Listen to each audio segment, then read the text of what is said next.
And now, a tale well calculated to keep you in suspense. You pull that trigger. You kill me, Feathers, and I'll come back and haunt you. I'll come back and haunt you for the rest of your days. Don't you forget that. Listen now to Act One of Feathers, starring Lawson Zerbe, and written especially for Suspense by Jonathan Bundy. Hey,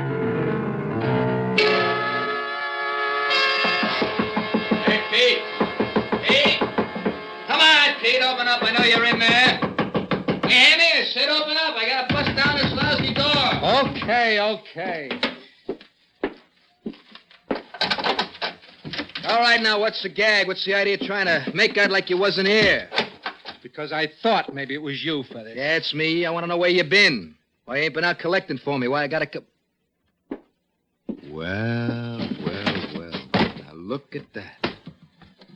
Now, that's what I call a real nice-looking set of luggage, Petey. I'm glad you like it. Yeah. You know, I had a feeling today. You know those feelings I get, Petey, when the stars and the moon ain't right for me?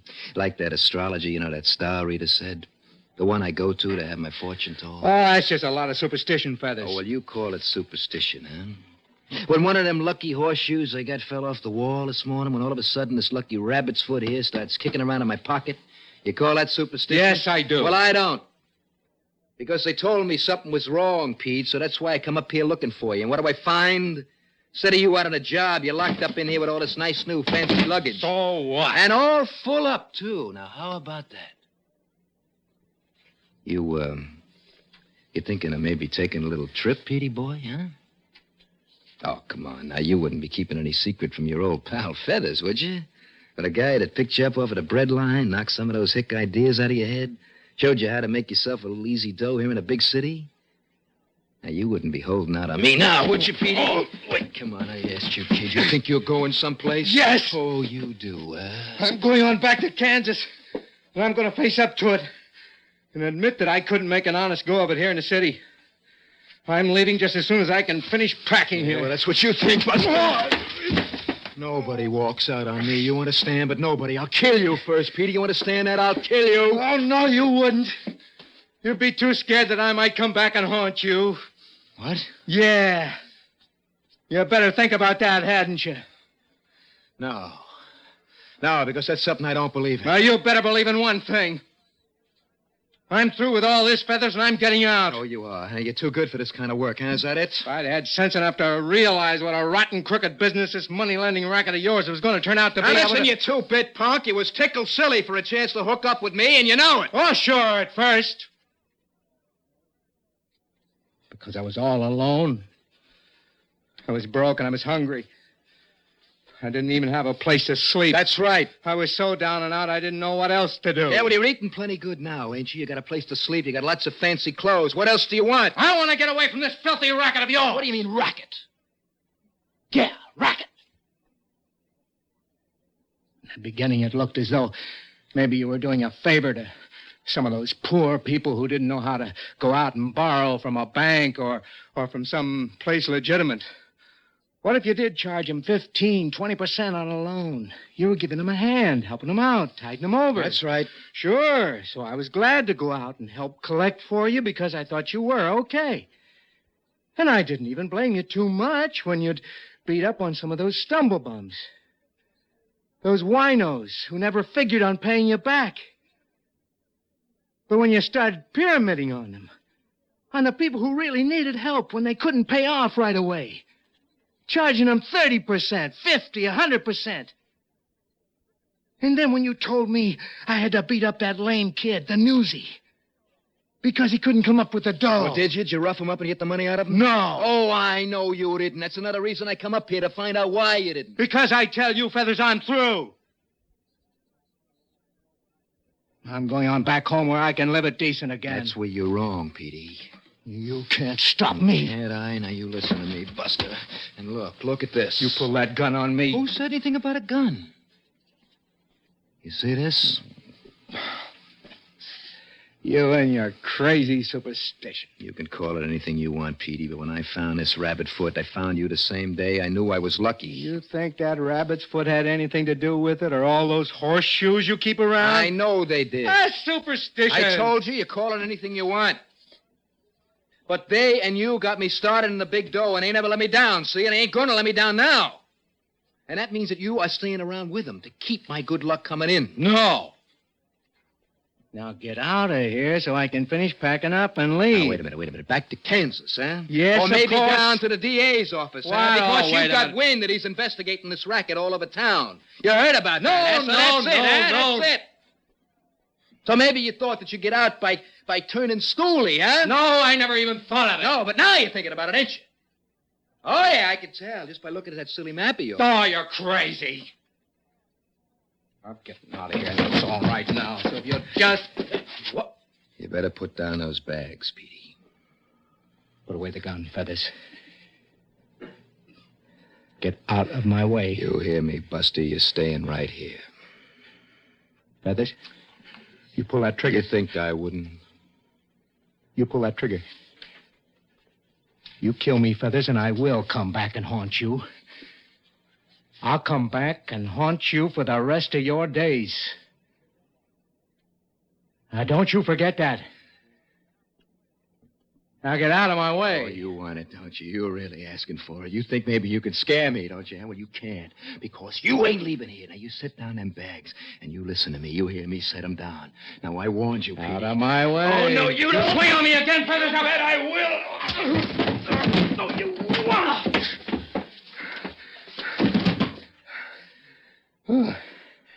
I might have known. That was the only kind of language a crook like you would understand.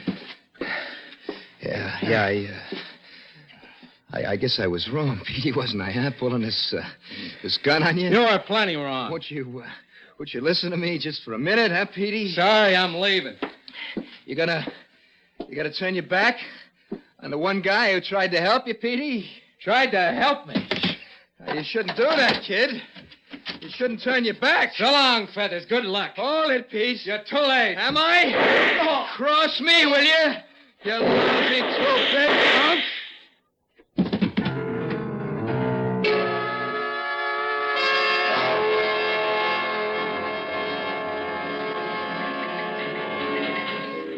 So, figure it out, Gilroy. Either we pin this murder on Feathers Grogan, or the press and radio and all the civic groups start tearing into us again. And you know what that means. There'll be a shake-up in this police department we'll never live down. So if you want to keep on eating regular, you better get busy and slap it on them. I know, Captain, but the only evidence we have against them is circumstantial. If it wasn't for that usury charge, we wouldn't be able to hold them at all. Yeah, and the way these soft-hearted juries have been behaving lately, we'll be lucky if they don't let them off on probation. No, Gilroy. Somehow we gotta pin this murder on him and once and for all put him where he belongs. But how, sir? When the only one who actually saw the murder happens to be very, very dead. Yeah. Too bad this isn't the old days when you could beat the truth out of a punk like that. Well, now, you're not suggesting, are you, Captain? No, I'm not suggesting. Just keep on it, Gilroy, and keep me posted. Yes, sir. Oh, Captain, Yeah? if you should happen to get any ideas... Don't worry, I'll pass them on to you. Yes, sir. I'm sorry, mister. Sorry. Quite all right. Captain Nichols? Nichols here. Right over there at his desk. Oh, thank you. Yeah. Well, okay, put them on. Well, good morning, Commissioner. How are you this morning? Yeah. Oh, well, we're making progress, sir, and we... Well, no, we haven't, but I've assigned Lieutenant Gilroy to the case, and I'm sure... Oh, yes, sir, of course I am. Yes, sir. But until some tangible evidence, Yes, sir. Yes, sir. Yeah, I know, sir. Yes, sir. Yes, sir. Yeah. Well, young man. Captain Nichols? Look, I'm afraid I'm pretty busy right now, so if it's something that can... Good Lord. Weldon! Yes, sir. Peter Weldon, but you can't be. I saw you lying there in the morgue myself. I even ordered your burial. You're dead. Oh, no, Captain. My brother. And we have half of this department out trying to... What was that? It was my brother you saw. Your brother? Yes, sir. Peter. The one who was murdered. Oh, brother. Oh. Yes, sir. My name is Richard. Richard Weldon. Yeah, I said, well, you sure gave me a shock, Mr. Weldon. I'm sorry. Oh, Captain. that's all right. That's all right. But so help me, when I turned away from this phone and I saw you standing here, I... So you're, Peter Weldon's twin, Oh, huh? no, sir. Peter was a year and a half younger, sir, but I guess we've always pretty closely resembled each other since we've grown up, I mean. Resembled? It's uncanny. Well, I suppose you've come to see me in regard to Peter's death. Sit down, please. Thank you. Yes, I read about it in the papers out in Chicago. That's where I live. Well, we didn't know if any relatives, Mr. Weldon, or of course we'd have notified you. Have you been able to find the man who killed my brother? Well, let's say we're working on it. Well, perhaps I can be of some help to you. Oh? Well, just how much do you know about the case? Well, only what I read in the papers, sir, but then I got some letters from Peter recently.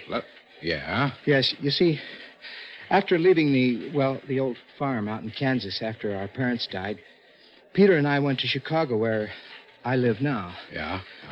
You see, Peter had never finished his education, Captain, so he had a kind of rough time of it. I mean, one job after another and never really getting anywhere, so... Well, finally, about a year ago, he thought he'd try his luck here in this city. I see. Well, I didn't hear from him then until about, 3 months ago, when he wrote to me that he'd gone into partnership with a man by the name of Feathers Grogan. Feathers? Go on, Mr. Weldon. Well, Peter had told me very little about the sort of work they were engaged in, but... Well, it wasn't very reassuring to find out they were in the money-lending business. Business, Mr. Weldon. It was a racket, usury of the worst kind. I suspected as much, sir. Well, anyhow, in a letter I received just a few days ago, Peter said he had found Grogan to be a crook. And so he was planning to leave him, go on back to Kansas. Before I could write to congratulate him on his decision, suggest he try again in Chicago where I could possibly help him, I read of his death. His murder. Yeah. And, have you reached the same conclusion we have, that Feathers Grogan killed your brother? Yes, sir. And I take it you know all about this man, Feathers. Yeah, we sure do. He's cooling his heels downstairs in the lockup. Then you have the evidence necessary to convict him? Oh, no, Mr. Weldon. Instead of a murder charge, he's only being held in connection with the DA's investigation of the money-lending racket. The only evidence we have that he killed your brother is purely circumstantial. You see, Peter apparently had packed his bags and was getting ready to walk out on Grogan when Grogan intercepted him. Argued with him, and they had a fight. During that fight, Peter must have struck Feathers in the face. He still bears an identifiable mark from that old ring your brother wore. Yes? Well, what's more, immediately after that, a series of shots was heard. And a man answering Feathers' general description was seen leaving the place out through a back alley. You need more than that, Captain? Wait, Mr. Weldon. Victims of their racket have testified one after another. And there was obvious friction between them. And there's other evidence, lots of it, and it's all good. Except for one thing. What's it? Feathers Grogan has trumped up, or rather bought himself, an alibi that, try as we may, we simply can't break. We know it's a phony, we're sure of it, but there's no way that we can prove that. I see.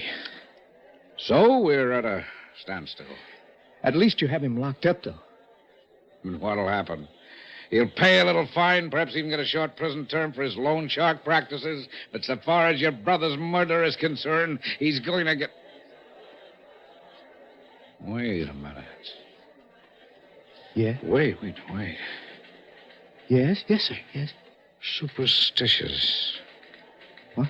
Feathers, terribly superstitious. He literally begged to have his rabbit's foot left with him. Yeah. And he almost cried when he accidentally broke the little mirror that he shaves with there in his cell. Look, Weldon, I got an idea. Yes, Captain. This almost unbelievable resemblance.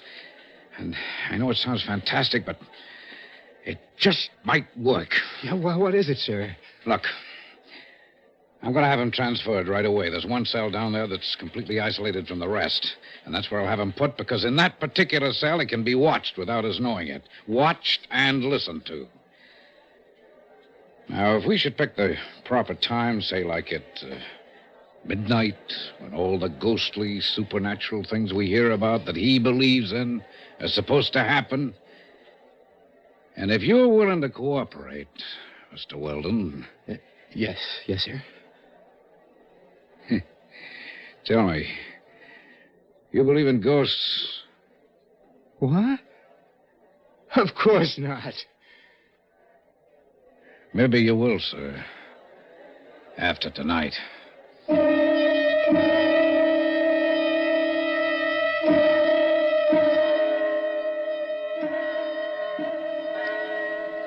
right, now you have enough light in here, Brady, so we can get everything Grogan says down shoreline? Yes, sir, Captain. Plenty of light. Gilroy? Tape recorder's all set, Captain. I only hope that when he wakes up, Grogan doesn't hear it. Get suspicious. Well, of all the noise we've made so far hasn't even disturbed his slumbers. I think we'll be okay. What's holding up Mr. Weldon? He called me from his hotel and said he'd be here at the stroke of midnight. It's now all... Wait a minute. Here it comes. Yeah. Holy mother. Shh. But look at him, Captain, so help me. He looks more like Pete Weldon than Pete himself did before we buried him, even the clothes. Yeah, I know. Quiet now. All right. Start the tape recorder, Gilroy. Right, sir. Feathers. Feathers Grogan. Wake up, Feathers. Yeah, what? I said wake up, Feathers. Wake up. Oh, why don't you leave me alone, huh? Will you leave me alone? Wake up. Getting it, Brady. Right, sir. Wake up and look at me, Feathers. I said look at me. I said, why don't you guys in this dumpling... Pete. Pete Weldon. That's right. I said I'd come back, didn't I? No, get out of here. Go away and leave me alone. You're a ghost. Never, Feathers. Never will I leave you alone. Listen. You gotta listen to me, please. It's no use, Grogan. I'll haunt you to the end of your days. No. Everywhere you look, you'll see me. Do you understand? Forever. Unless you tell them what you did to me. Tell them? Yes. Unless you tell them. Confess. But I can't. I tell the cops how I killed you, they'll burn me for it. That's right. Burn you. Justice. Pete, I didn't mean to kill you. Honest, I didn't. I only wanted to scare you, Pete. I was afraid you were going to squeal to the DA so you could clear yourself when they caught up with me the way they done. No, Feathers. Honest, Pete, I only meant to scare you. You got to believe me, see? No, Feathers, that's a lie, and you know it. Because you didn't know I was planning to walk out on you. You went to my room for another reason. To kill me. So there'd be no more split of the profits. Well, didn't you? Hadn't thought of that. Answer me. Could be, Captain. Isn't that the way it really was? Oh, Feathers? how did you know that? In my present form, I know many things. Confess, Feathers, confess. All right. That's the way I done it. That's why I killed you. So now will you leave me alone? I told you, stop haunting me this way. Will you leave me alone? Get it out of here! Somebody help! Get this thing out of here before I... Looks to me like he's passed out, Captain. Yeah, right, Captain. Okay. You boys have it all down? Yes, sir. Sure have. Yeah, me too. All right, then come along back to my office so you can transcribe your notes, Brady, and we can thank Mr. Weldon for his pretty astonishing impersonation. Boy, he sure did the trick. If Grogan doesn't sign this confession. Yes, sir, Captain. In that dim light there in Grogan's cell, Mr. Richard Weldon looked so much like a ghost. He even sounded like one. Believe me. Boys, I'm free to admit it almost startled me for a minute there. In spite of having planned the whole thing. I thought maybe my plan had caught up with my imagination and yours. The way that Grogan's conscience caught up with him. Well, you're going to see the fastest confession on record. And if he hesitates, all we have to do is play back the tape recording. I'll say this, it'd scare me into signing almost anything. Here we are now. You can use that typewriter in the corner, Brady. All right, sir. Sit down, Gilroy. Yes, sir. I'll tell you this, sir. What? This is sure going to help to get the commissioner off our necks for a change. Yeah. And all thanks to Mr. Richard Weldon for the way he carried off his end of things, huh? Which reminds me, I wonder what gave him the idea for the real reason Grogan killed his brother. How could he have known that, huh? All I wonder is where he is. Do you suppose he got lost trying to find his way up here to your office? I thought he'd be up here waiting for us.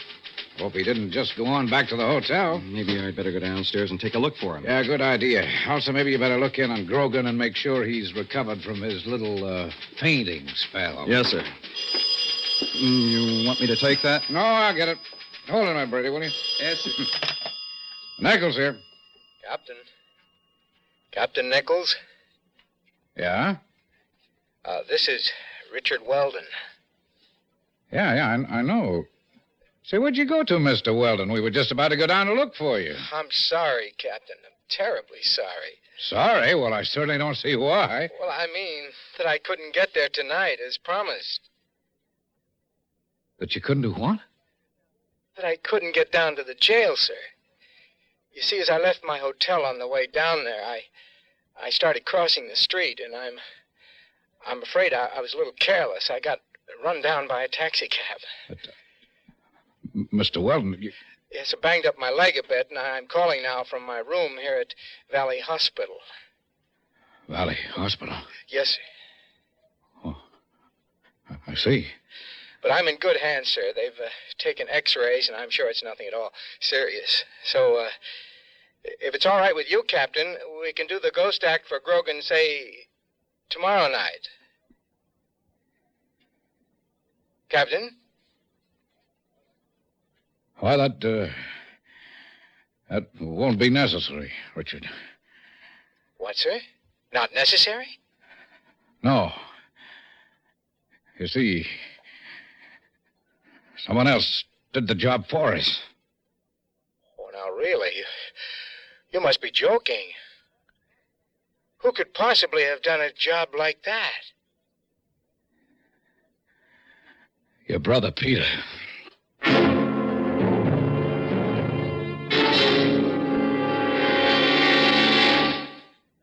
Suspense. You've been listening to Feathers, starring Lawson Zerbe and written especially for Suspense by Jonathan Bundy. Suspense is produced and directed by Bruno Zerato Jr., music supervision by Ethel Huber. Featured in tonight's story were Ian Martin as Captain Nichols, Robert Reddick as Feathers, John Thomas as Lieutenant Gilroy, and Bill Mason as Sergeant Brady. Listen again next week when we return with 2461, written by George Bamber. Another tale well calculated to keep you in suspense. Phil Rizzuto's Sports Time scores with the fans Monday through Saturday on the CBS Radio Network.